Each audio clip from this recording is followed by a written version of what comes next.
Nashik road police ठाण्याच्या दाखल असलेल्या खुनाच्या गुन्ह्यातील 2 आरोपींना गुन्हे शाखा युनिट 1 ने अटक केली आहे। या खुनाची घटना दिनांक 18/2/2024 रोजी घडली होती। घटनेनंतर आरोपी फरार झाले होते।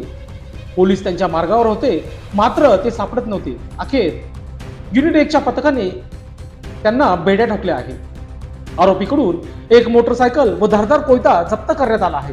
ही कारवाई दिनांक 19 फेब्रुवारी रोजी सातपूर परिसरात सापडत असून ही कारवाई करण्यात आली आहे। पंकज विनोद आहेर, वय वर्ष 25, राहणार महाकाली चौक, सिडको, नाशिक व आशिष रामचंद्र भारद्वाज, वय वर्ष 25, राहणार शुभम पार्क, उत्तम नगर, सिडको, नाशिक असे अटक केलेल्या आरोपींचे नावे आहेत। त्यांच्यावर नाशिक रोड पोलीस ठाण्यात गुन्हा रजिस्टर नंबर 91/2024 भादवी कलम 302 132 प्रमाणे भारतीय हत्यार